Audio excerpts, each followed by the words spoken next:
Hello বন্ধুরা, আশা করি ভালো আছেন। এখন আমি দেখাবো কিভাবে আপনি আপনার কমান্ড প্ল্যান থেকে আপনি আপনার পিসির ম্যাক অ্যাড্রেস দেখতে পারেন। তো এখান থেকে আপনি আপনার আইপিও দেখতে পারবেন। চলেন প্রথমে আমরা আইপি অ্যাড্রেসগুলো দেখে নিই। আপনার নেটওয়ার্কিংয়ের যে আইপি, এই কোন আইপিতে আপনার পিসি বা ল্যাপটপ কানেক্টেড, সেজন্য আপনি এখানে লিখবেন আইপি কনফিগ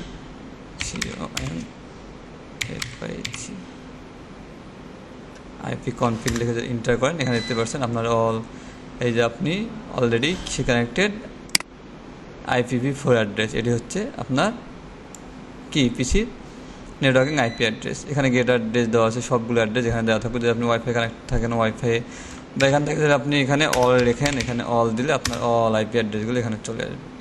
তো এইভাবে আপনি আপনার আইপি অ্যাড্রেসগুলো দেখতে পারেন। এখন আপনি যদি চান আপনার ম্যাক অ্যাড্রেসটি কীভাবে দেখবেন, আবারও এখানে আপনি কমান্ড প্ল্যানে যাবেন, কমান্ড প্রম্পটে যাবেন। এখানে কমান্ড প্রম্পটে গিয়ে এখান থেকে আপনি দেখবেন গেট ম্যাক। আপনার সবগুলো ম্যাক এখানে দেখা যাবে, আপনার পিসির ম্যাক অ্যাড্রেসগুলো বা ডিভাইসের ম্যাক অ্যাড্রেসগুলো এখান থেকে আপনি দেখতে পারবেন। তো আমার ভিডিও ভালো লাগে থাকলে অবশ্যই সাবস্ক্রাইব করে রাখবেন, যাতে অনেক অনেক ট্রিক্স এবং টিপস পেতে পারেন।